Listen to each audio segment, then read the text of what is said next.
Pemirsa, sebagai upaya menurunkan angka stunting, BKKBN Perwakilan Sulawesi Utara dan Komisi 9 DPR RI gencar melakukan sosialisasi kepada masyarakat.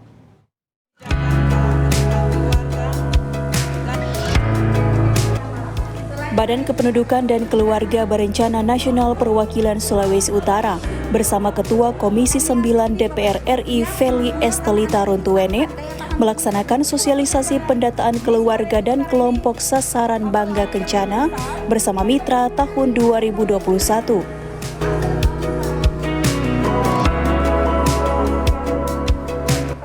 Kegiatan ini berlangsung di Taman Wisata Taman Bali di Desa Tateli, Kecamatan Mandolang, Kabupaten Minahasa, Selasa kemarin.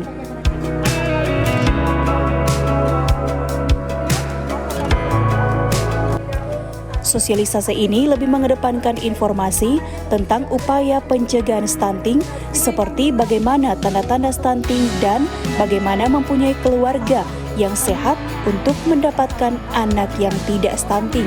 Bagaimana biar mereka mengetahui apa itu stunting, kemudian apa dia punya tanda-tanda stunting, kemudian bagaimana mereka agar mempunyai keluarga yang sehat, di antara anak cucu mereka tidak ada yang stunting. Jadi hal ini perlu disampaikan karena masyarakat kita banyak yang tidak paham.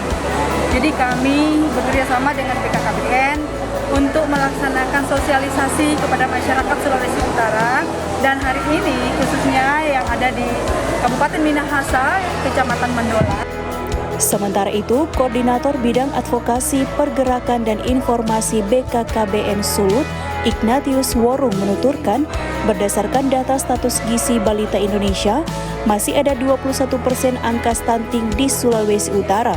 Untuk itu ditargetkan pada 2024 turun di angka 14%, bahkan bisa di bawah dari itu.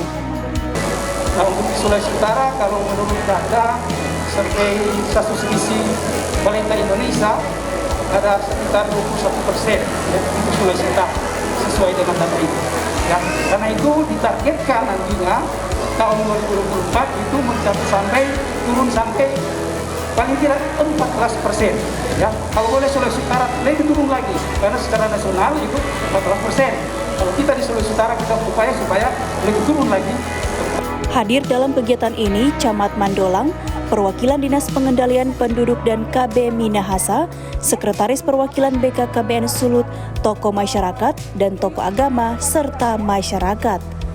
Paul Baole melaporkan untuk Kawanua TV.